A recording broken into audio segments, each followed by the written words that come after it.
कृष्ण चैतन्य नाम्ने गौरतिसे नमः।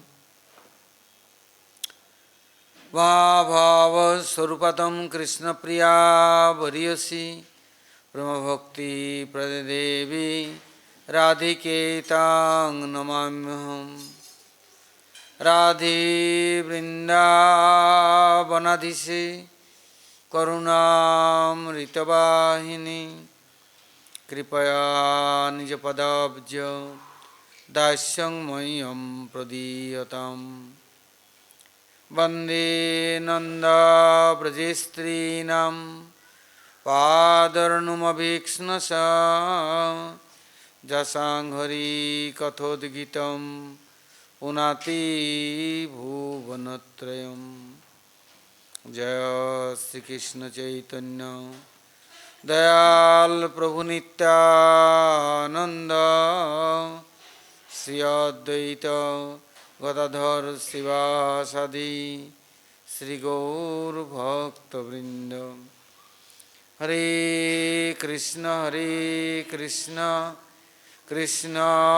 कृष्ण हरे हरे हरे राम राम राम हरे हरे।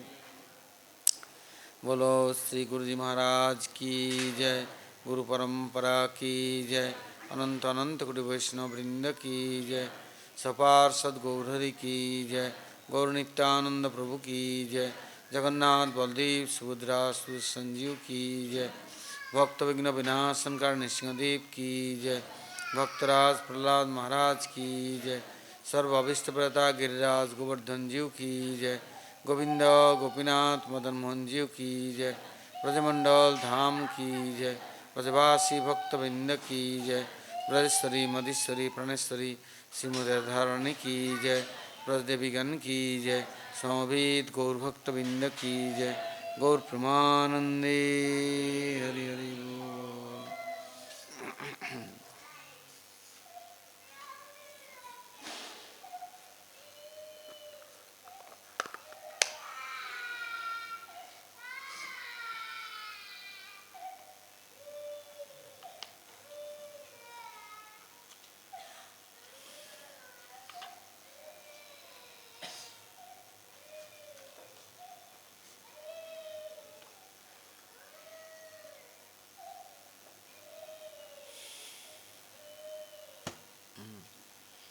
श्रील प्रभुपाद श्रेष्ठ ठाकुर उपदेशामृत।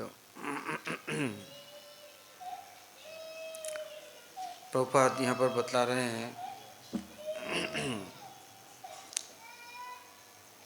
कि इस जगत में जब तक हम लोग रहेंगे तब तक हमें विभिन्न प्रकार सुविधा और यंत्रणा, दुख, दारिद्रता, रोग, शोक, मोह आकर के हमें बेचैन कर देते हैं, स्थिर नहीं रहने देते। तो हम भगवत भजन कैसे कर सकते हैं? हाँ, जब तक शांति नहीं है या शक्ति नहीं है तो भगवान कथा सुनने में भी रुचि नहीं, और आलोचना करने जाएंगे तो अपना दुखड़ा ही रोते हैं। कभी अच्छा बातें हम न तो वर्णन कर सकते हैं न कीर्तन कर सकते हैं, सबसे हमारा कमियों के ही चिंता रहता है। तो इस जगत में तो कोई पूर्ति होना नहीं है। जो कर्म अपने किया तो फल अपने पास आएगा और उसको छोड़ा नहीं जाता है, जबरदस्ती भुगा लेते हैं। तो क्या करें? तो प्रभुपाद जी कहते हैं यदि कहीं दिखाई देता है, जानकार होता है, मालूम होता है कि कोई भगवान की कथा सर्वक्षण कीर्तन करने वाले व्यक्ति और सब समय आलोचना करते हैं, सब समय तो उनके निकट जाकर के शरणागत हो जाओ। तो क्या करेंगे? वो हमारे भजन को ले सकते हैं। क्योंकि वो भगवान के ऊपर निर्भर है और भगवान की कथा कीर्तन करते हैं, स्तवन करते हैं, अनुशीलन करते हैं, मनन करते हैं। तो उनके निकट यदि हम शरणागत होते हैं तो हमारा रक्षा का उपाय है। वो पतित पावन हमारा दिनहीन के बंधु हैं। उनके शरण लेने से वो हमारा रक्षा अवश्य करेंगे। क्यों? उनके निकट कर्म का फल या उनके निकट किसी प्रकार का सुख दुख असुविधा ये सब चीज़ आकर के उनको अभिभूत नहीं कर सकते और न उपाय है। क्योंकि वो भगवान के चरणों में शरणागत होने से उनके भगवान सदा उनकी रक्षा करते हैं। और उनके भी शरण में कोई आ गया तो उनकी जिम्मेदारी प्रभु को होता है। क्यों? उनको कोई दुखी करेगा, दुनिया की कुछ अपना भोग के लिए बाध्य करेगा या उनको कष्ट देंगे, भगवान अपने भक्तों की सुख दुख की जिम्मेदारी उनके ऊपर है। इससे जो व्यक्ति पूर्ण शरणागत हैं उनके निकट शरण लेने का तात्पर्य ये है भगवान उनके भी रक्षक और सदा पालन पोषण करने वाला बन जाता है बिना साधन किए हुए।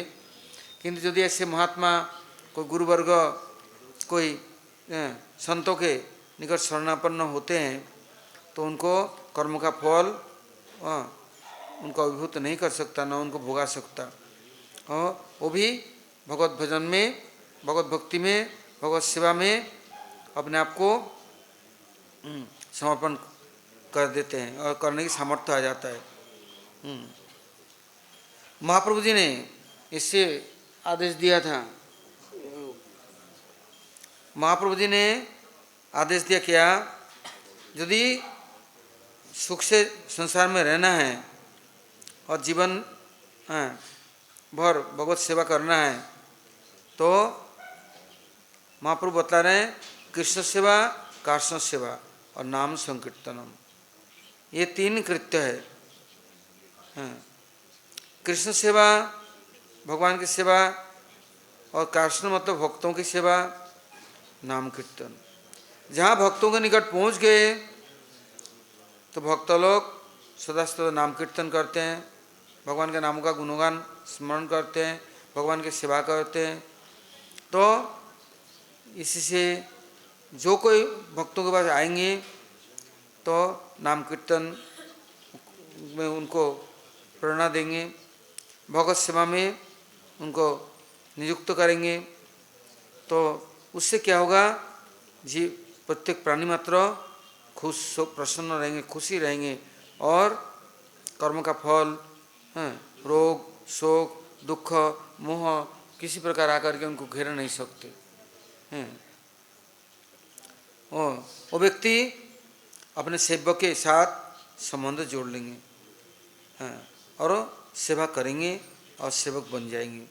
थोड़ा सा भी अल्प सेवा बहु करी माने, थोड़ा सा भी प्रभु के लिए सेवा किया तो प्रभु भूलते नहीं हैं और अकृतज्ञ नहीं है और उसका सब समय बहुमानन करते हैं। क्योंकि जिसका जितना योग्यता है। और गिलहरी ने सेवा किया तो रामचंद्र उसके ऊपर भी हाथ फेरा, इससे वो गिलहरी के पेट पर वो 5 अंगुली का दाग बन गया, चिन्ह बना हुआ है। कहता कि यदि किसी तरह से भक्तों के निकट पहुंच गया, भक्त लोग खुद सेवा करते हैं और उनको सेवा में नियुक्त करेंगे और नाम कीर्तन करते हैं, नाम कीर्तन करने की शक्ति संचार करेंगे। इससे उनका संसार का मोह और आसक्ति से रहित हो जाएंगे, संबंध ज्ञान उदित होगा। नहीं तो कर्मियों की सेवा करके कर्मफल का हिस्सा लेना पड़ता है, बाध्य होकर के उनके रोग शोक दुख सुख की सब जिम्मेदारी लेना पड़ता है। तो सामर्थ्य तो है नहीं, सोचते हैं हम सबको मदद करेंगे किंतु खुद ही तो मरे हुए हैं तो मदद करेंगे किसको? खुद तो दुखी है, हम कैसे दूसरे को सुखी करेंगे? ऐसे जब तक खुद सेवक नहीं बनते दूसरे को सेवा का अधिकार कैसे दे सकते हैं? इसलिए महाप्रभु कहते हैं सेवक की जो सेवावृत्ति है यही भक्ति है। कोई अलग चीज़ नहीं है। भजदातु सेवायाम है। भजन का तात्पर्य है कि वो भक्ति का तात्पर्य है सेवक का सेवावृत्ति। भजन वस्तु भगवान है, भजनकारी भक्त हैं, और भजन वृत्ति ये भक्ति है, ये समझना है। भजनीय वस्तु भगवान है, किंतु भजन कौन करता है? भक्त। किंतु भजन करने की जो वृत्ति है उसका नाम है भक्ति। ये तीनों नित्य है। ये नहीं कि हमने आज थोड़ा सा भगवान के लिए सेवा किया, व्यर्थ हो गया, ये कभी व्यर्थ नहीं जाएगा। हाँ, हाथ जोड़ लिया, व्यर्थ नहीं जाएगा। एक फल फूल चूहा आया, दीपक जोड़ दिया घी का बत्ती खाने, घी खाने, वो जैसे दांतों से खींचने लग गया, दांतों में चिपक गया, और चिपक गया तो अब उसका घी का बत्ती धीरे धीरे जल रहा था, वो छुड़ाने की चेष्टा कर रहे हैं, तेजी से जल गया। तो पहले उसका मुंह जल गया, फिर उसका मुंह जल गया, वो छटपटा तो मर भी गया। हाँ, क्योंकि आग पूरा शरीर में लग गया। तो कहते हैं हाँ, उसने जो पुजारी आरती करता है, हाँ, और वो चूहा के मुंह में बत्ती लग गया, वो उसको छुड़ाने के लिए कितनी कोशिश की, किंतु क्या फल हो गया? मर तो गया, कर्म तो गया, किंतु भगवान के सामने छटपटाया, या आरती उतारा उनका। भगवान कहते मेरे लिए तो दीपक को तेज किया, आरती उतारा। तो कहते यदि कैसे भी व्यक्ति भगवान के सामने पहुंच गए और अल्प थोड़ा सा भी सेवा किया, तो काल के अधीन नहीं रहेंगे, काल से अतीत और जन्म मृत्यु के अधीन नहीं। और यदि भक्तों के अनुगत्य में आश्रम में भगवान की सेवा करने के लिए चेष्टा करते हैं तो उनका अनुभूति होने लग जाता है, अनुभव होने लग जाता है, भगवान के साथ ममतास्पद हो जाता है, और धीरे धीरे आसक्ति के साथ संबंध ज्ञान उदित होता है। भगवान को अपना पाल्य ज्ञान करके उनके सेवा में अपने को समर्पण कर देते हैं, और नहीं तो उपलब्धि नहीं होता। यदि मिश्र चेष्टा है, सेवा तो करते हैं किंतु उनमें कंडीशन है, ये कर देने से मैं इतना करूँगा, पहले इतना कर दो फिर मैं कुछ करूँगा, आपकी हमारा मनोरथ पूरा कर दो तो मैं करूँगा, नहीं तो मुझे ये जैसे सुदामा जी गए पूर्व द्वारका में, तो उनके पत्नी सोचती है पहनने का कपड़ा नहीं, खाने का कुछ अन्न नहीं, घर के झोपड़ी में फूस नहीं, कुछ चाहिए तो प्रभु ने सब कुछ दे दी। किंतु जब नहीं दिया था तो वो प्रभु का स्मरण प्रतिदिन प्रति मुहूर्त में करते थे, किंतु उनके पास सेवा करने के लिए कुछ भी नहीं था। किंतु वो एक किन का इतना सा तंडुल वो उपहार ले गया था। किंतु अब जब सब कुछ हो गया, उसमें कुछ नहीं था, मांग के ले गया। अब जब सब कुछ हो गया, सब कुछ देखिए भगवान की सेवा करेंगे, प्रभु आपका है, मैं आपका सेवक हूँ, सब चीज़ सेवा करूँ, वहाँ आकर के अटक जाता है, वहाँ नहीं कर पाते। नहीं था कोई बात नहीं, पत्ता मिल गया, फूल मिल गया, कुछ मिल गया तो दे दिया। अब सब कुछ है, सब कुछ दे दो, वहाँ दे नहीं पाते। तो वहाँ पर मिश्र चेष्टा, तो उपलब्धि नहीं होता, हम समर्पण नहीं कर सकते। एक साधु के पास कुछ नहीं था, सड़क में पड़े थे, तो उनको किसी ने कुछ दे दी तो भगवान को समर्पण कर दी। किंतु अब महल है, सब कुछ है, समर्पण कर देंगे सब, प्रभु जिसको चाहे उसको दे दे, या प्रभु अपने स्वतंत्रता से कुछ भी करे, किंतु ये संभव नहीं होता। तो उस समय उपलब्धि भी नहीं होता, अनुभव भी नहीं होता, यदि श्रेयपद वर्ण करना है, कल्याण की मार्ग अपनाना है, तो भगवत सेवा में व्यस्त होना है। सब समय व्यस्त रहना है। हमारा अब प्रति मुहूर्त आपके लिए है, और किसी के लिए नहीं है। तो उस समय क्या होगा, उनके अनुभूति होने लग जाएगा, ममता होगा, धीरे धीरे संबंध उत्तरोत्तर वृद्धि प्राप्त होगा। कोई यदि मदद भी करता है तो कोई सब तरह से साहाय्य करता है, तभी क्या सोचेंगे, और उनको याद आएगा कि प्रभु की माया है, प्रभु ही करा रहे हैं। इसी किसी को घृणा नहीं, उपेक्षा नहीं, अनादर नहीं, किसी की आलोचना नहीं, इनको उनको फुर्सत नहीं, और सब समय अपने सेवा में तन्मय हो गए हैं। इसलिए जगत के निकट कपटता नहीं करना है कि मैं कृष्ण का दास हूँ, मैं भगवान का उपासक हूँ, किंतु सोच में देखो किसके दास हो, अपने इंद्रियों के दास हो, स्त्री पुत्र कुटुंब परिजनों की दास हो, भोगी हो, अकर्मी विकर्मी कुकर्मी हो, क्या हो। जब तक निष्काम सेवावृत्ति उदित नहीं होता है, तब तक भगवत ज्ञान नहीं होगा।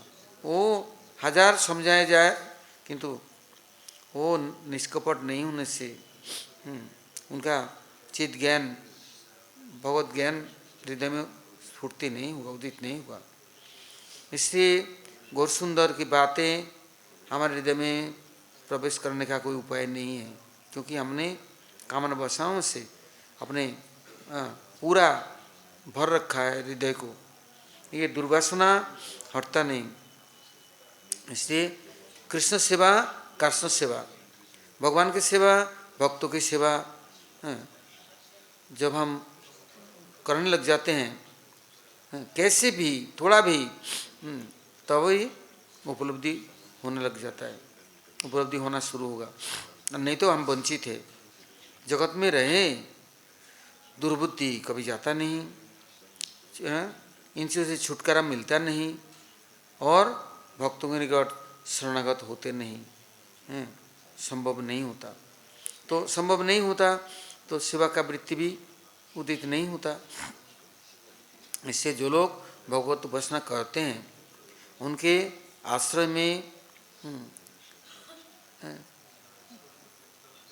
समर्पण करना, अपन को पहुँचना है।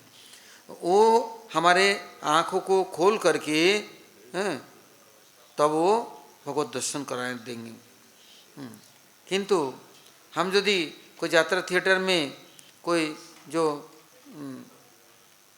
नौटंकी करते हैं या लीला आदि करते हैं, उसमें कोई कृष्ण बनता है, कोई नारद बनता है, कोई राम बनता है, उसको यदि हम लोग सोचते हैं यही भगवान है, तो ऐसे जो विचार है उनको ही हम प्रणाम आदि करते हैं, या उनके निकट हम नौछावर करते हैं, अपन को कहते हैं ये दूध के बदले में सफ़ेद पानी और उसके अंदर में कुछ और मिला दिया। तो कहते हैं ऐसे मिलावटी चीज़, नकलची चीज़ कोई शकल से नहीं होता। अब भगवत भक्त इन लौकिकता में नहीं, वो भगवत भजन में, भगवत सेवा में, भगवान भक्तों के सेवा में और उनके अनुगत्य में, आश्रय में रहते हैं, और अपने आप को भगवत दास्य में नियुक्त करते हैं, और भगवान के सेवा के अलावा, उनके स्मरण के अलावा और कुछ नहीं करते। इसलिए भगवान उनको कृपापूर्वक शुद्ध भजन करने की, भगवत अनुभूति की व्यवस्था कर देते हैं। वो मनोधर्म में परिचालित नहीं है कि सुंदर रूप देखा आकृष्ट हो गया, उन्हीं को भगवान का विभूति मानने लग गए। सोचते भगवान ने विभूति जो बतलाया ये भी भगवान की विभूति है, या कोई चमत्कार देखा तो नमस्कार कर ली। कहते इसमें भगवत उपलब्धि नहीं होगा। भक्तों के संपत्ति भगवान है, भगवान ही भक्तों को सब कुछ दे सकते हैं, किंतु भगवन्मुखी चित्तवृत्ति में कृष्णानुभूति नहीं होगा, सेवोन्मुख चित्तवृत्ति चाहिए। तब तो अनुभव होगा। और भगवत सेवक कैसे होंगे? अनुक्षण सदा सर्वदा सेवा में रहते, किंतु किसकी? प्रभु की। तो प्रभु के साथ तो कोई संबंध नहीं, इससे कहा जो भगवान के प्रिय भक्त है, 24 घंटा सेवा करते हैं, स्मरण करते हैं, कीर्तन करते हैं, उनके आश्रय में आने से हम भी उस सेवन मुक्त वृत्ति को प्राप्त कर सकते हैं। भक्ति मार्ग में सेवा के द्वारा ही साक्षात्कार हो सकता है, दूसरे उपाय से नहीं होगा। और भगवत प्राप्ति का तात्पर्य ये जगत से अलग होना, सबसे अपने आप ही सबसे मुक्त हो जाएंगे। वो बंधन नहीं रहेगा, किसी की चिंता सताएगा नहीं, किसी के लिए प्राण संकट नहीं हो जाएगा, और किसी की याद हमें उनके पास तक बुला नहीं ले जाएगा, कभी संभव नहीं है। जहाँ रहेंगे, जिस स्थिति में रहेंगे, सब समय भगवत प्राप्ति के लिए ही, भगवत सेवा के लिए ही तन्मयता और स्वचेष्टा, तभी वो प्रेम सत्प्रेम प्राप्त हो सकता है। कहते हैं भगवान का आविर्भाव कैसे हम अपने हृदय में करा सकते हैं, कैसे संभव है? कहते हैं संभव है, जीवों के हृदय में शुद्ध चेतनता है। वो जो चेतनता का पूर्ण प्रकाश जब होगा तब कृष्ण आविर्भाव होगा, क्योंकि हृदय में परमात्मा है, आत्मा विराजमान है, किंतु चित्त शुद्ध नहीं होने से न तो परमात्मा को दर्शन कर सकते, न आत्मा अनुभव हो सकता है। जड़ में आविष्ट होने से वो अपराकृत भाव नहीं आता। उस समय यह होता है कर्ताभिमान, अपना भोगासक्ति, विषयासक्ति, उसको कम नहीं कर सकते। सोचे कि हम थोड़ा आसक्ति कम कर लें, भोग की वृत्ति कम हो, कर्ताभिमान कम हो, दास अभिमान, सेवक अभिमान आए, सद्बुद्धि आए, किंतु जब तक भगवान के भक्तों के सानिध्य में नहीं, तब तक ये सद्बुद्धि सद्वृत्ति कौन देगा? इससे भगवान कृष्ण अचिंत्य सत्य है, केवल अचिंत्य नहीं, सेवनमुख वृत्ति जिनके अंदर है वो उनके लिए चिंतनीय है, उनके लिए बड़ा आसान है। भगवान निर्गुण है, फिर भी गुणात्मा है, सब कल्याण के गुण, गुणों के बारे दी, समस्त कल्याण के खान है। वो एक साथ में गुणी भी है, निर्गुण भी है। प्राकृतिक गुणों से अतीत है, इसलिए निर्गुण है, किंतु अप्राकृतिक गुण संपन्न है, समस्त सब गुण उनमें है। वो यदि गुण नहीं दे तो साधक के अंदर सद्गुण आ नहीं सकता। दुर्गुण रहने से विमुख होंगे, सद्गुण होने से उन्मुख होंगे। इसलिए जब भगवान के चरण में भक्तों के निकट आते हैं, वो लोग सबसे पहले उनको गुणमय समस्त गुण समर्पण करते हैं, योग्यता देते हैं। उस समय कहते हैं कि भगवान जो ब्रह्म वस्तु हैं, उनको संभव नहीं है कि हम उनको नापतोल के वजन करके उनको एक जगह में ला करके रख देंगे, वो तो बृहद वस्तु है। किंतु भक्त लोग अपने भक्ति के द्वारा, सेवा के द्वारा उनको हृदय में प्रकट कर लेते हैं, और कहीं भी उनको सेवा के द्वारा उनको आकृष्ट कर लेते हैं। किंतु केवल एक ही उपाय है, जहाँ भक्त मंडली है, जहाँ भक्तों के सेवावृत्ति है और भगवान के स्मरण कीर्तन में समर्पित है, वहाँ पर भगवान अपने को बृहत होने पर भी भगवान अपने को सामने ला करके प्रकट कर देते हैं। तो कहते हैं हरिभक्त के निकट हरि कथा सुनना है। यदि भक्त नहीं है तो भगवान कथा कीर्तन करना एक व्यापार है, बिजनेस है, इंद्रिय तर्पण के एक सहारा है। आसान हो जाता है कि कथा करेंगे, लोग खुश हो जाएंगे, खूब दान दक्षिणा मिलेगा, मौका भोगों के इंद्रिय तर्पण के सब वस्तु मिलेंगे। ये बड़ा आसान तरीका है, इसमें कुछ लागत नहीं लगता, बिना लागत का कमाई है। तो ये बहुत अच्छा है। तो वो लोग कितना कथा सुनाते हैं, मनोरंजन के लिए बहुत बातें करते हैं, किंतु उसके द्वारा किसी का आत्मकल्याण नहीं हो सकता, और न चित्तवृत्ति सुधरता है, न दुर्गुण हटता, न सुखी हो सकते प्रसन्न। बस आपात मनोरम ऐसा लगता है, बहुत सुंदर सुंदर कथाएं सुनाया, किंतु आचरण करने की प्रवृत्ति नहीं दे सकता, कि खुद आचरणशील नहीं है, खुद अपने भोगों के लिए एक व्यापार बना रखा है। कितने एजेंट है, कितने दुनिया में प्रचारक है, और कितने व्यवस्थापक है, सब कुछ है, सबका अपना अपना हिस्सा है, किंतु उसमें भगवान का हिस्सा नहीं है। कथा कीर्तन भगवान की है, और उनके लिए व्यापार ऐसे करा, उनके लिए कुछ नहीं है। तो इसलिए वो जो खुद सेवक नहीं है, सेवा नहीं करते हैं, तो उनका अपनी सेवा के लिए, अपने भोगों के लिए व्यवस्था बनाया, तो जीवों का कल्याण कहाँ से हो सकता है। इसलिए वो साधु नहीं है, वो सर्वकन सेवा नहीं करते, इससे उनकी कथा में शक्ति नहीं है, और आचरण नहीं करने का प्रवृत्ति नहीं होता, बदलते कोई है नहीं, खुद ही नहीं बदला तो दूसरों क्या बदलेंगे।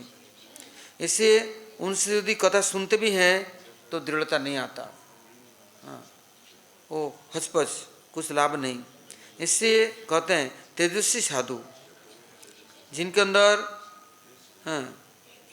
भगवत सेवा की वृत्ति है, निष्काम है, जिनके अंदर भोग की लालसा मात्र नहीं है, सब समय संतोष है, प्रसन्न है,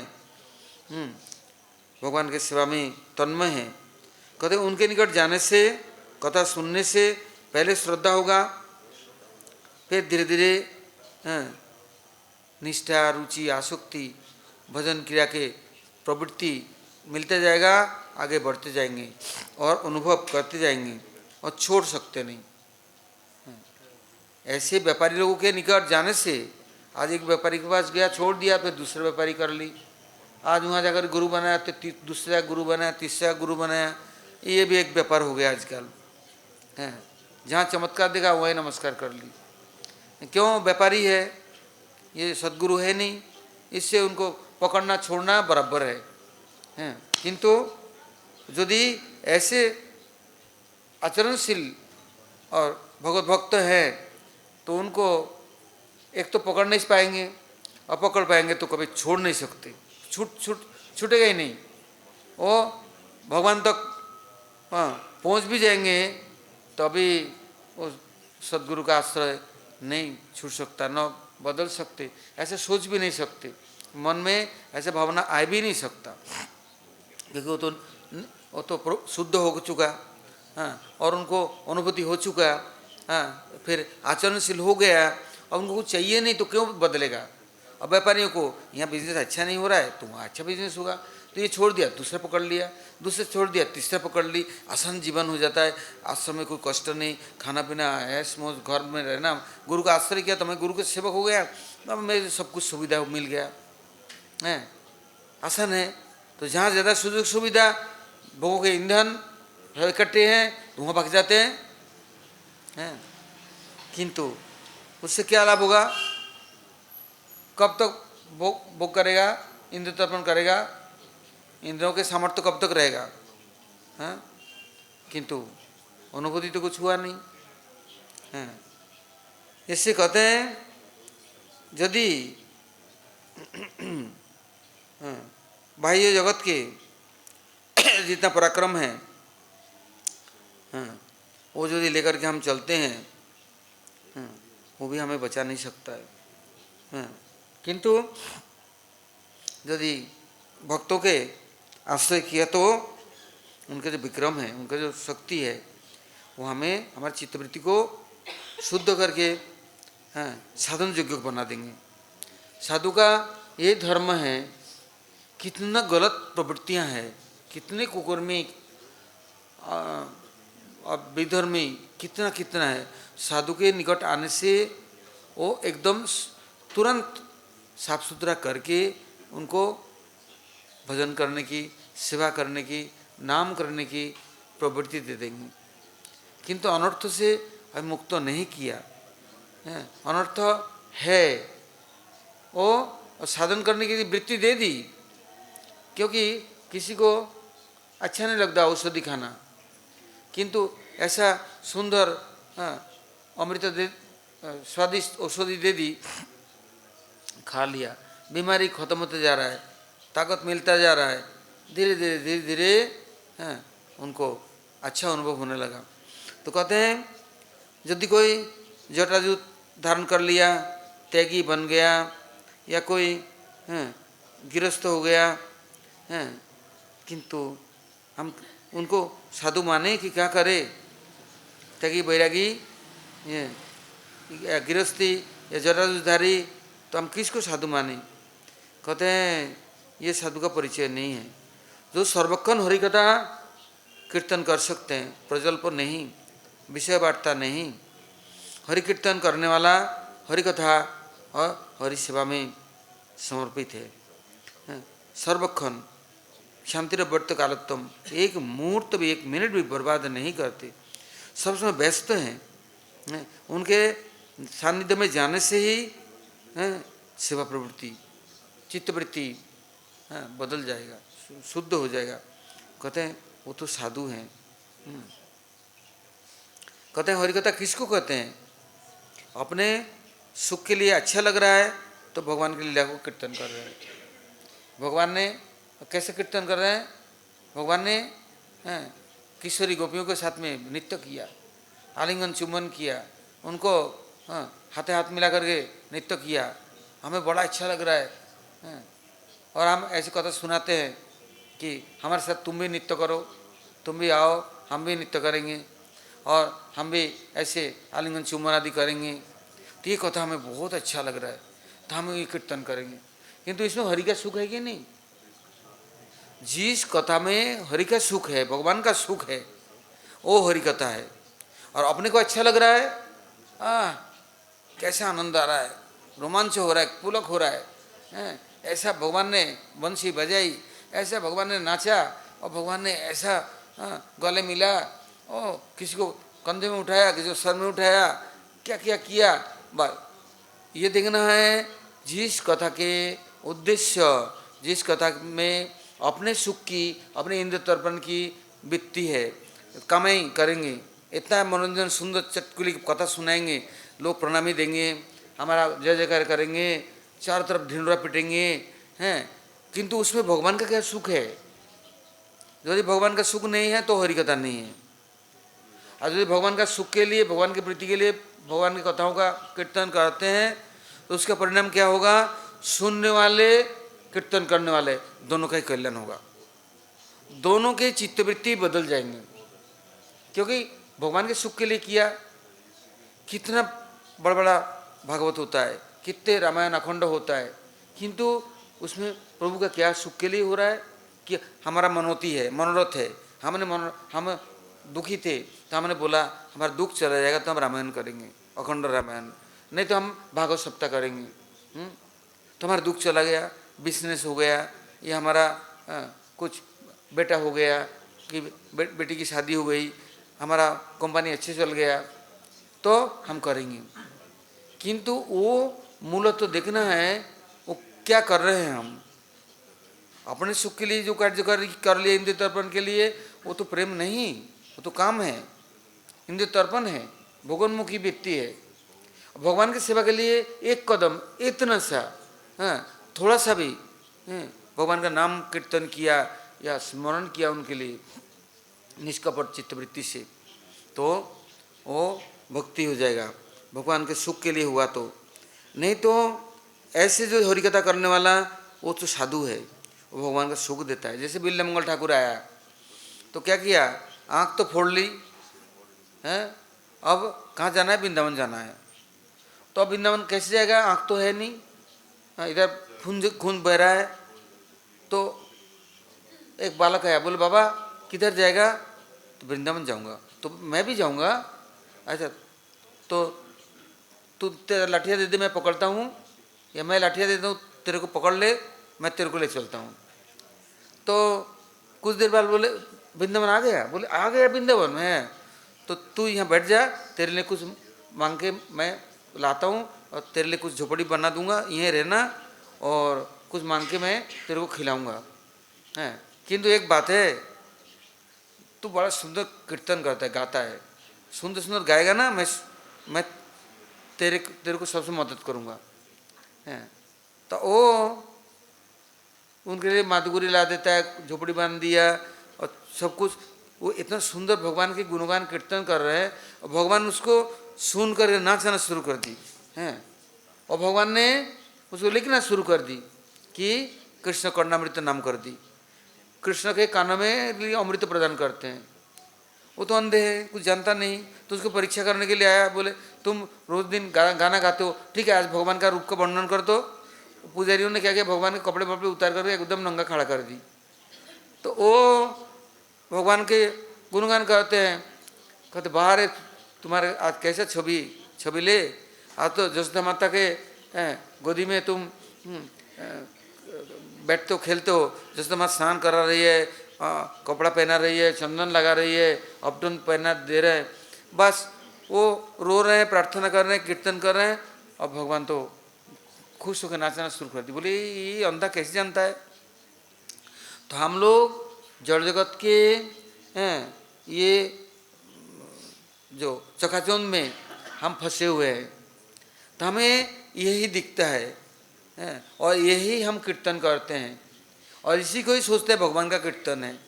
किंतु भगवान के से संबंध तो है नहीं, भगवान के गुणगान हमने सुना नहीं, और भगवान के प्रीति के लिए हम कीर्तन करने की कोशिश भी नहीं करते।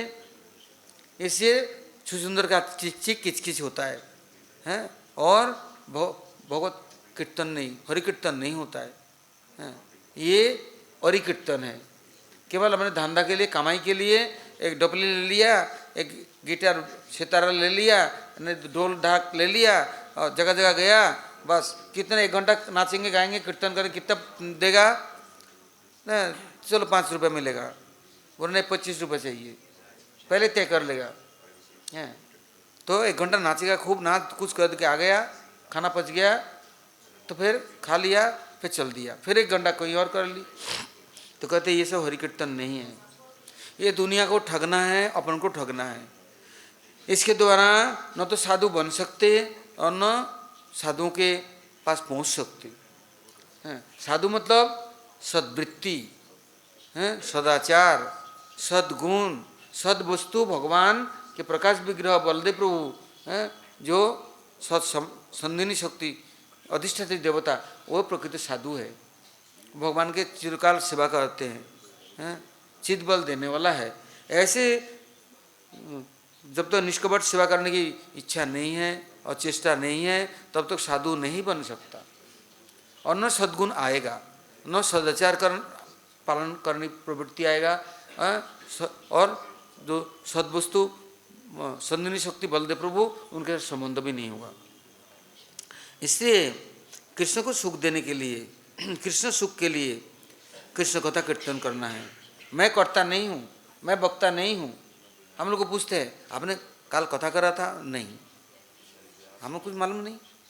तो किसने बोला? अरे शास्त्रों में जो वर्णन किया, हमने कीर्तन नहीं किया, हमने श्रवण नहीं किया, क्या किया? हमने शुद्ध रूप से कोशिश किया कि आलोचना करने की सबके साथ में, तो उसमें अभिमान नहीं है, कर्तापन नहीं है, मालिकाना नहीं है, मैं वक्ता नहीं हूँ, मैं कथावाचक नहीं हूँ। कथा तो भगवान का है, वो भगवान की शक्ति ही ये कथाओं का शुद्ध रूप से कीर्तन करने का शक्ति देते हैं। नहीं तो कहते कलिजुगे जुगधर्म नाम संकीर्तनम, कृष्ण शक्ति बिना है ना है प्रवर्तन। कलिजुग में जुगधर्म नाम कीर्तन है, सब कोई क्यों नहीं कर लेता? क्यों? शक्ति नहीं है। वो शक्ति ही कार्य करती है और सबको प्रेरणा देते हैं। और जो कर्तव्याभिमान करता है शक्ति हट जाते हैं वहाँ से। तो अब हमारा काम नहीं, अब तुम तुम्हारा शक्ति से कर रहे हो, कर लो, देखता हूँ क्या करते हो, कहाँ तक तुम्हारा दौड़ है। मोल्ला का दौड़ मस्जिद तक है, हैं, फिर कहाँ जाएगा? अल्लाह खुद अल्लाह करके भागे आएगा। किंतु भगवान तक पहुँचेगा? नहीं पहुँच पाएगा। क्यों? उनका सामर्थ्य नहीं है। ऐसे अपने शक्ति से कोई चेष्टा करे कीर्तन करने की, भक्ति करने की, भजन करने की, जैसे शरणागत अकिंचन है, यदि है शरणागत अकिंचन, उसमें आत्मसमर्पण है, प्रवेश करता है, तो भगवान की शक्ति उतरता है, वो शक्ति कार्य करती है। तब उस समय साधुवृत्ति, सद्वृत्ति, सद्गुण, सदाचार, सद संधिनी शक्ति, संबंध ज्ञान तब उदित होता है भगवान से। और यदि अपने चेष्टा से और बुद्धिमानी से, पांडित्य से चेष्टा कर किसी को सुनाता है तो अपना इंद्र तर्पण और क्या भोग प्रवृत्ति बढ़ता है, और क्या बढ़ेगा? बस कुछ समय के बाद में जैती मेरे सैती मेरे। जिस अंधकार में किसी की कल्याण नहीं, अपना तो कल्याण है ही नहीं, कब तक भोग करेगा? जगत में कब तक रहेगा? कब तक वैभवों के साथ में लड़ाई करेगा, संघर्ष करेगा? किंतु अनुभव कभी नहीं होगा, कभी संभव नहीं। इसलिए पहले कृष्ण कथा करने वाला वो कर्ता वक्ता अभिमान छोड़ो, अभिमान कृष्णदास अभिमान करो। कृष्ण दास हूँ मैं, भगवान की कथा हमारे अंदर जो स्फूर्ति होता है ये भगवान की कृपा से ही और भगवान की शक्ति से। कहते हैं कृष्ण सेवा व्रत व्यक्ति साधु है, और यदि इनके सेवा व्रत नहीं है, देखावा किया, आज किया, काल किया, 2 दिन खूब ढाकढोल पिटा, खूब लोगों को दिखाया हम सेवक हूँ, इसके बाद सब छोड़ दिया, चौपट हो गया, तो कहते हैं ऐसा नहीं।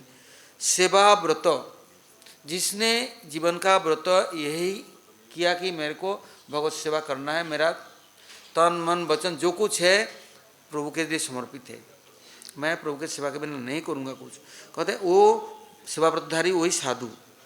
वो कर्मी ज्ञानी जोगी नहीं, भोगी नहीं, वो निष्काम। कृष्ण भक्त निष्काम, अतएव शांत, भक्ति मुक्ति सिद्धिकामी, सकले अशांत। कृष्ण भक्त सदा शांत रहेगा, उसका पहला परिचय है। उसको डायग्नोसिस करने के लिए मशीन देके चेक करने से मिलेगा नहीं, एक ही है, सब समय शांत प्रशांत, उनको कोई चित्त चंचल नहीं, किसी से नाराज नहीं और किसी से प्रसन्न नहीं। उनको 10 गजरा माला पहना दो तो खुश नहीं, 10 जूता मार दो तो नाराज नहीं। उसको यदि मारपीट कर जूता मार करके सड़क में उतार दो तभी भगवत सेवा करेगा, भगवत गुणगान करेगा, जहाँ जाएगा वहाँ भी करेगा। और उनको खूब माला देकर पूजा पाठ करके उनको खूब ऊंचा बैठा दो, भगवत सेवा छोड़ देगा? कभी नहीं छोड़ सकता। कैसे? कि उनका ममता है, हाँ प्रभु हमारे हैं, मैं उनके सेवक हूँ, मैं उनका दास हूँ, कैसे छोड़ दूँ उनकी सेवा? है अंतिम दिन तक, जब तक शरीर है, अंतिम मुहूर्त तक कभी प्रभु की सेवा से अलग नहीं हो सकता है। वो शांत प्रशांत बन रहेंगे। ये साधु का पहले परिचय है। आगे के गुण तो पीछे समझा जाएगा, किंतु यदि निष्काम नहीं है, कामना वासना है, प्रतिष्ठा की लालसा है, मैंने इतना किया, मैं इतना करने वाला, मेरे द्वारा ये हो रहा है, मैं नहीं रहूँगा तो कुछ नहीं होना है, ये सब बकवास और अभिमान। कितने गए और कितने आए और कितना आएंगी, बकने वाले, चिल्लाने वाले, हत्यारा है ये सब। दूसरे को बर्बाद करने वाला अपना तो बर्बाद कर ही चुका। इसलिए भक्त कभी भी ऐसे पागल नहीं हैं, शांत प्रशांत गंभीर समुद्र की तरह सब समय भगवत सेवा में मग्न हैं। तो उनके द्वारा जगत का कल्याण हो सकता है। और उनके शरीर कैसे हैं? भगवत मंदिर हैं। बस जैसे भगवान के मंदिर में कोई आता है तो आदर सम्मान करता है और उनकी सेवा पूजा के लिए तत्पर होता है। तो ऐसे भक्तों के निकट पहुँचने से या उनके दर्शन या उनके मिलने से उसमें आत्मचेतना जागृत होगा। ये लकड़ी नहीं है, ईंट और पत्थर नहीं है, क्योंकि ये मंदिर चेतनता का मंदिर है, आत्मा है इसमें, ये जड़ नहीं है। तो चेतनता भगवान की शक्ति है। जब हम भगवान के लिए व्यवहार करेंगे तो क्या होगा, ये चेतनता बढ़ता जाएगा, उन्मेष होगा। और वो चेतनता क्या होगा, भगवान के सेवा में तत्पर होकर के उनके शरीर शक्तिमय चिन्मय हो जाएगा। और वो भक्त भी उस समय बिना महाप्रसाद की और कुछ ग्रहण नहीं करेगा, चाहे कितना उपहार दे दो, वो सब कुछ मिला प्रभु के लिए है। एक पानी के बूंद भी मिला ना तो भी हमारे प्रभु का है, वो सब कुछ समर्पण कर देंगे। यदि उनको अजय वृत्ति, माधवेंद्र पुरी इतना हजार लाखों शिष्यों के गुरु हैं, किंतु कैसे अजय वृत्ति गोवर्धन में आए तो सारा दिन स्मरण कर रहे हैं, भजन कर रहे हैं, कीर्तन कर रहे हैं, उनको अता पता भी नहीं, होश भी नहीं। शाम को रात होने को आया तो प्रभु छोटा बालक बन करके आकर के बोले, बाबा कैसे साधु हो, मांग के खाते नहीं हैं, इतना तुम अभिमानी हो, ब्रज में आकर भूखे रहे तो ये कोई अच्छी बात थोड़ी ना, ब्रज में आकर टुकड़ा मांग के खा लो, तुम मांगने भी नहीं जाता। चलो हमारा माँ गोविंद कुंड में पानी भरने आया तो देखा तुम बैठे हो यहाँ सुबह से, तो उठे भी नहीं, तो दूध भेज दिया, पी लेना, और लोटा रख देना, मैं ले जाऊँगा। दूध पी लिया, उनको झपकी लग गई, सो गए। तो क्या देखो, बालक का दोबारा आ गया, आकर हाथ पकड़ लिया, बोलते बाबा देख ये झूठ मूठ ना, पुजारियों ने मेरे को फेंक के चला गया और कोई सेवा पूजा करता नहीं, मैं इंतज़ार कर रहा था तेरे लिए, तो तू आ गया ना, अब मेरी सेवा पूजा कर। क्योंकि जो सेवक है, सेवा वृत्ति है, प्रभु को उसको स्वीकार करना मंजूर है। खुद पहुंच जाते हैं, खुद आते हैं सामने, उनको सेवा में कैसा मिठास है। और कोई दिखावा करता है और किसी का अंदर आत्मा की वृत्ति है, तो प्रभु उसको किसको स्वीकार करते हैं। देखिए इनके कैसा अच्छा वृत्ति है। वो हम लोग मथुरा में थे तो मंदिर के बाहर, दरवाजे के बाहर भिखारी लोग, गरीब दुखी अनाथ बैठे रहते। तो गुरुजी रोज जाते जमुना जी, तो आते तो गुरुजी को प्रणाम करते, और तो उसको भिक्षा से इतना मिलता, कोई दे गया तो गुरुजी को बोलते, गुरुजी सबको आपको सब कुछ देते हैं, भगवान के लिए देते हैं, हमारे पास तो कुछ नहीं है, ये देखो ऐसे भिक्षा में इतना सा चावल मिला या इतना दाल मिला, आप यदि ले जाएंगे भगवान के सेवा में देंगे तो हमारा जीवन सार्थक होगा, हमारे पास तो कुछ योग्यता नहीं। तो गुरुजी बोले ये अच्छा बात है, दे दो। तो ले लिया और बोले ये बनाना है, भोग लगाना है, भोग लगाया। तो गुरुजी बोले वो भिखारी बैठे हैं ना, तो रोज दिन तो उनको देते हैं ना कुछ, तो आज बोल देना ये प्रसाद तुम्हारे लिए है। देखो दुनिया वाले कूड़े कबाड़े भिखारियों को दे देंगे, अच्छे चीज तो देंगे नहीं, किंतु गुरु वैष्णव लोग क्या करेंगे, भगवान के प्रसाद सबको दे देंगे। सबका अधिकार है, सबका आत्मा का अधिकार है। इसलिए वो महाप्रसाद ग्रहण करके वो शरीर अपने आप चिन्मय हो जाएगा। उनका प्राकृतिक आकर्षण नहीं रहेगा, आसक्ति नहीं रहेगा, उनका रोग शोक मोह दुख दारिद्रता सबसे परे हो जाएगा। किंतु ऐसे सेवक कहाँ मिले जो भगवान के लिए सब समय सब कुछ करने वाला हो, हिस्सा बांट नहीं करे, नहीं तो ये तेरा ये मेरा है। वो कहेगा एक बुढ़िया बड़ी गरीब भिखारी, तो उसको 25 पैसा मिल गया, किसने दिया, तो इकट्ठा करके उसने दूध लाया, दूध लाया तो उसके बाद मट्टिया का बटलू था छोटा, तो लकड़ी पकड़ी इकट्ठा किया और उसको दूध को चढ़ा कर गर्म करने लग गया। तो देखा क्या दूध तो ऊपर आया, बटलू तो भर गया, तो बड़ा खुश हो गया। वाह, आज अल्लाह ने, खुदा ताला ने मेरे को दूध, थोड़ा सा दूध दिया था किंतु अब बटुली भर दिया। फिर आँच लगाया, फिर और भर गया, फिर आँच लगाया, लगाते लगाते लगाते लगाते देखा क्या, दूध है ही नहीं। तो रोने बैठ गई, हाँ खुदा ताला तेरे को मैंने इतना बुलाया, तूने मेरा दूध सब पी लिया। देख इतने दिनों के बाद इतने से दूध मिली थी मुझे, मैंने इतना आँच दिया, गर्म करा और बढ़ता गया, आखिर में देखा तूने सारे पी ली और मेरे को कुछ नहीं मिला। तो हम सब कुछ करते हैं, जब हताश हो जाते हैं, हार जाते हैं कि मुझे कुछ नहीं मिला। क्यों? हमने प्रभु के लिए तो कुछ करा नहीं, अपने लिए सब कुछ करा, तो उसका फल कौन देगा? हैं? आखिर में क्या मिलेगा? कुछ नहीं मिलता है। कितना मेहनत किया, मिला क्या? कुछ नहीं, खाली है, सब जल गया, खत्म हो गया। तो अपने कर्म का फल मेहनत कर रहा है, साधन कर रहा है, तपस्या कर रहा है, व्रत कर रहा है, किंतु अपने सुख के लिए तो क्या कर रहा है? खर्च करे जा रहा है, सब कुछ खत्म, जो मेहनत किया सब खत्म, भोग कर लिया, तो आखिर में रहेगा क्या? दोनों हाथ खाली है, कुछ नहीं है। और जिसने भगवान के लिए इतना सा भी किया, जमा हो गया, पूंजी बढ़ता गया, धीरे धीरे धीरे धीरे इतना बढ़ गया, प्रभु ने उसको गोदी उठा लिया। उसका रक्षक प्रभु खुद है, मालिक हो गया। तूने मेरे लिए इतना किया, और वो इतना किया, खुद मालिक, खुद भोगी, खत्म कर दिया सब, तो बचा क्या? आखिरी में कोई है उसका? कोई पूछेगा उसको? सब फेंक देगा कूड़ा कबाड़ में, चल भूसा जा। हाँ, किंतु पहले इतना बुद्धि होए, कोई सुधारने वाला होए, समझाने वाला होए, या प्रभु के कृपा उसके ऊपर अहेतु क्या होए, किसी का माने तो तब तो, कितना भी समझाओ नहीं मानेगा, करेगा अपने लिए।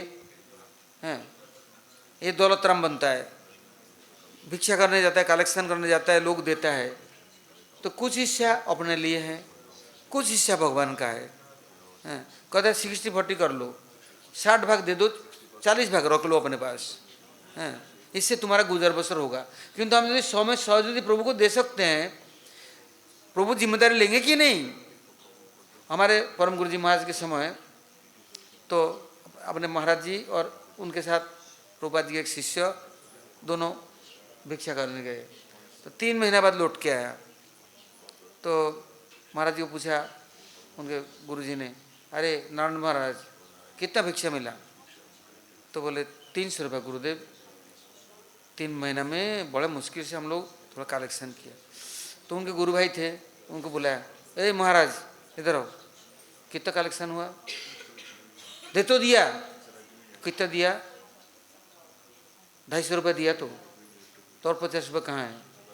बोले मेरे को आगे जाने के लिए, प्रचार के लिए हमने रख लिया। बोले पहले दो, भगवान के लिए, गुरु के लिए भिक्षा किया, दे तो देना सीख, फिर बाद में ले लेना तू मुझसे, अब दे। किंतु हमारा इतना सरलता तो है नहीं, तो फेंक दिया, उन्हें उठा लिया। बोले 50 नहीं, 100 ले लो, 300 ले लो, हाँ, किंतु तुम्हें विश्वास नहीं है। एक दिन गुरुजी मुझे पूछते हैं, तो यदि मुझसे 20 लाख रुपये मांगा, मैं दूंगा कि नहीं? आपकी इच्छा है? बोले यदि इतना ही विश्वास नहीं है मैं दे सकता हूँ, तो मैं भगवत प्रेम दे सकता हूँ, ये तुम्हें विश्वास होगा कभी? हम कर नहीं सकते। सर्वस्व आत्मा समर्पणे बलिभूत कृष्णाप्ति रेशम परम, संभव नहीं है। किंतु गुरु वैष्णव मेरे रक्षक हैं, वो मेरा पालक है, वो मेरा सब कुछ है, विश्वास नहीं होता। तो भी हम कपट है, तो हम धूर्त है, तो वो क्या करेंगे? फल कौन भोगेगा बताओ? हमने छिपाया, और छिपा करके मानो अंदर डाल भी दिया, किंतु अंदर में जाकर यदि कैंसर हो गया तो क्या करोगे? कौन रक्षा करेगा? नहीं डाला, सूखा रहा, भूखा रहा, हैं? और भगवान ढो ढो करके ला रहे हैं, बोलते हैं जुगक्षम भयम, मैं कंध में लेके सर में लेके आता हूँ। यदि हम अपना पालन ही खुद करने लग गए, हैं? बोले निज होले नारायण कार्य करो निवेदन, मैं खुद बन गया नारायण, तो निवेदन किसको करूँगा? हाँ, बहुत कठिन काम है, किंतु बहुत सरल है। जिनका विश्वास है, जो छोटा बच्चा है, उनको क्या मालूम माँ क्या दूध पिलाएगी, भोजन कराएगी, स्नान कराएगी, गोदी लेगी, किंतु अब तो मैं बड़ा हो गया, समझदार हो गया ना, अब तो मेरे को समझ, माँ को दुख नहीं देना चाहिए। किंतु अभी बुद्धि मारी गई ना, माँ से तो पूछ तो लो, ये पानी अच्छा है कि नहीं, ये खाना अच्छा है कि नहीं। उस समय तो तुम्हारा बोलने का भी ताकत नहीं था, अब कम से कम अनुगत्य करना सीखो। तो उसे तो माँ सब कुछ करती थी, किंतु इस समय आश्रय लो, पूछो, किंतु इतना भी नहीं होता, इतना समय नहीं है। तो कहते हैं जैसे कर्म, तम ईंट लकड़ी पत्थर के तो अचेतन तो है नहीं, हमारी चेतनता है, चिन्मय शरीर है भगवान की सेवा के लिए, इससे भगवान के महाप्रसाद आदि ग्रहण करना है, किंतु उनके ही उच्छिष्टपदी दास बनना है। ये नहीं कि हम स्वतंत्र हैं, दूध है कढ़ाई में गर्म करके रख दिया तो मलाई है, तो क्या करेंगे, छेद करके धीरे से पाइप से दूध निकाल लिया, ऊपर मलाई पड़ा हुआ है, तो दूध कहाँ गया। तो कोई मिठाई बना हुआ है तो बर्फ़ी ले ली, तो फिर दोबारा उसको बराबर करके रख दी, तो किसको फांकी दे रहे हो। उनका आँख नहीं है, देखते नहीं है, कुछ समझते नहीं है, किंतु हम बोल नहीं सकते हैं। कपट करेंगे तो फल क्या दूसरा लेगा क्या। इसलिए कहते भाई भागवत की सेवा ये केवल जीवन रक्षा के लिए नहीं है, पालन पोषण के लिए नहीं है, प्रत्येक मुहूर्त में ये विचार करना है, प्रत्येक मिनट में विचार करना है, सांस प्रश्वास में विचार करना है, ये क्या मेरा हरि सेवा के लिए सांस प्रश्वास है, ये क्या मेरा टाइम भगवान की सेवा के लिए है। भागवत तो साक्षात वस्तु है, व्यापार की चीज़ नहीं है, वो तो भगवान के सेवा का वस्तु है, उपास्य वस्तु है। हम वेतनभोगी चोर नहीं है, भागवत व्याख्या करके पैसे कमाएंगे, उससे गुजारा करेंगे, इसके लिए नहीं है। यदि भागवत पाठ करेंगे, कीर्तन करेंगे भगवान की सेवा के लिए, ये अपने भोग के लिए नहीं।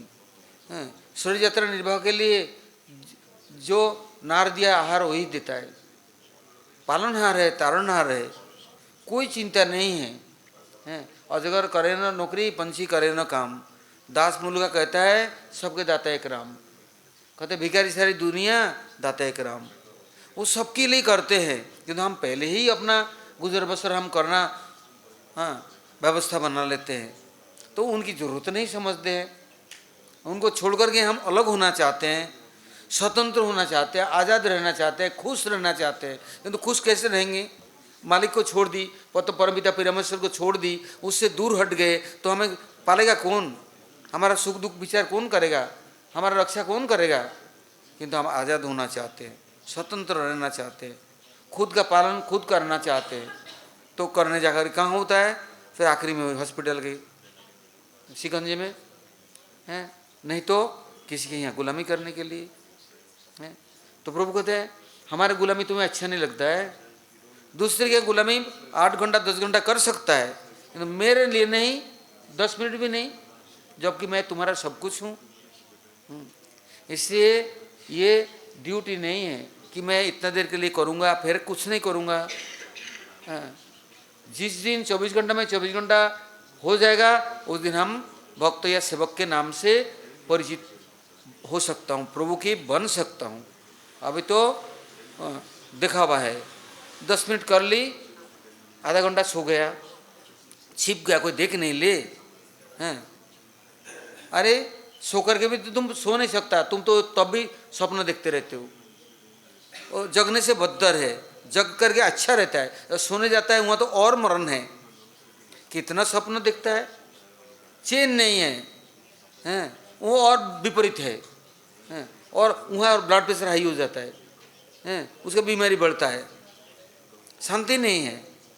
और जो प्रभु की सेवा में है वो क्या देखेगा, स्वप्न भी आए तो प्रभु ही आएंगे, और प्रभु ही सुंदर सुंदर अपने भक्तों को भेजेंगे, लीला रचाएंगे, क्या आनंद है। हाँ, जगते जितना है सोने में इतना सबसे प्रसन्न है। इससे बतलाया साधु का लक्षण सबसे पहले कैसे होगा, निष्काम शांत प्रशांत, दुर्दांत नहीं, उद्दंड नहीं है।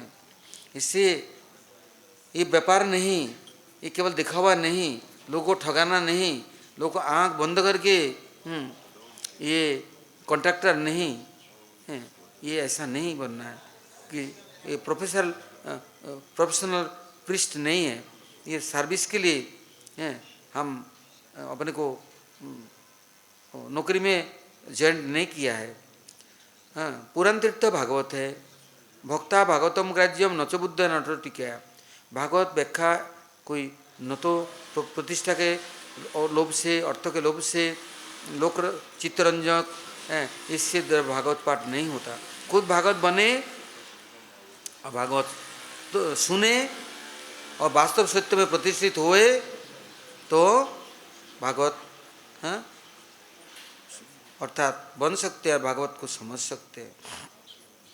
नहीं तो भागवत कीर्तित नहीं होगा। अपने को वंचित किया तो दूसरे को वंचना करेगा, अभिनय मात्र है, कपटता है। इसलिए किसी की चित्तवृत्ति बदल नहीं सकता। जैसे हमारे गुरुवर्ग महाभागवत जन, जहाँ जिसको देखा नजर में आया, कैसे है कृष्ण प्रेम हो जा दूरदर्शनी, जिसको देखा उसको भी चित्तवृत्ति बदल दिया। और किसने उनके नाम सुना, आज भी देखो रूप सनातन के नाम, गुरुवर्ग के नाम आज भी स्मरण करते हैं, अपने पवित्रता प्राप्त करते हैं। क्योंकि वो नाम में क्यों शक्ति है, वो शक्ति से युक्त है, भगवान की सेवा में समर्पण है। तो इसलिए ये सब पहले जानना है, सीखना है, समझना है। और संतों के साथ कैसे मिल सकते, बिना हरि कृपा मिले न संता। वो बिना भगवत कृपा के साधु भी नहीं मिलते, साधु मिलने से भी हम समझ नहीं सकते। वो हनुमान जी के पास तुलसीदास जी गए, प्रभु राम से मिला दो। तो ठीक है, तुम चित्रकूट के चैत्र पूर्णिमा में आ जाना, वो मंदाकिनी में स्नान करने आएंगे राम लक्ष्मण, तो मिल लेना। बोले अच्छा। सुबह से बैठ गए, तिलक घिस रहे, सबको दे रहे हैं, राम लक्ष्मण आएंगे मिलूंगा। तो दिन बीत गया, मिला नहीं। तो हनुमान जी के पास आया, कहाँ प्रभु आपने बोला आएंगे, कोई आए तो नहीं, मिले तो नहीं। बोला आए तो, तुमने तिलक भी कर दिया, तिलक लेके चला गया। बोले मेरा तो पहचान नहीं, कैसे पहचानूं, कैसे पकड़ूं। तो बोला अच्छा, तो प्रभु मुझे मदद करना, मुझे बोल देना। फिर 1 साल इंतजार की, फिर तिलक लगाने लग गए। अब राम लक्ष्मण की याद नहीं, अब हनुमान जी की याद कर रहे हैं। प्रभु प्रभु कब आएंगे, कब मिलेंगे। अब दिन रात हनुमान जी की याद कर रहे हैं। अब हनुमान जी दूर बैठे हैं, क्या बोलते हैं, ओ चित्रकूट के घाट पर भई संतन के भीड़, तुलसीदास चंदन घिसे तिलक ले तो रघुवीर। अच्छा रघुवीर आ गया, तिलक ले रहे हैं, पकड़ लिया। तो बिना भक्तों के भगवान को कैसे पहचानेगा भाई। भक्तों में भक्ति है, सामर्थ्य है, क्यों निष्कपट है, वो समर्पित है, उनको अपना चिंता नहीं, अपना आज़ादी नहीं है, कर्तापन भक्ताभिमान नहीं है। हनुमान जी क्या कहते हैं, सेव्य सेवक भाव भिन्न भवतरीय यौरगार भजिए राम पाद पंकज सब काज विचार। बोलते मैं सेवक हूँ, प्रभु मेरा सेव्य है, ये कभी मैं नहीं भूले। मैं चिरकाल सेवा करूँगा और सेवक बन के रहूँगा, वो मुझे सेवा में रखे। अब ये मैं कभी भूल ना जाऊँ। किंतु हम तो दिन दिन में मिनट में गोला खाते हैं, हम खुद मालिक बन जाते हैं। सब चीज़ क्या, सब समझदार मैं ही हूँ, सब करने वाला मैं ही हूँ। अरे वो करा रहे हैं, चरणों में रख रखे हैं, कितने बलिहारी है। हमारे जैसा सड़क के कुत्ते को भी कहाँ बैठा के रखा है, अपने चरणों में जगह दे रखा है। और पूरी पकवान नहीं, कैसे बड़े खिलाता है, पिलाता है, पहनाता है, कैसे कृपालु है। किंतु हम नहीं, हम मालिक बनेंगे, ताला चाबी मेरे पास रहेगा, अब मैं जो कहूँगा वही होगा, मेरी इच्छा के बिना कुछ नहीं हो सकता। तो कर्तापन कब तक चलेगा भाई, कौन मानेगा। इससे क्या होता है, वहाँ दरार पड़ता है, वहाँ लड़ाई होता है, और मालिक बनने के लिए दंगा होता है। मैं मालिक हूँ, मैं कुर्सी में बैठूँगा, क्या दुर्दशा है। इसलिए जब तक हाँ, ये सब शिक्षाओं से शिक्षित नहीं होते हैं। और स्कूल कॉलेज के शिक्षक अध्यापक क्या पढ़ाएंगे, उनको छोड़ करके पढ़ लिख कर भाग जाता है। किंतु भागवत का संबंध ऐसा नहीं है।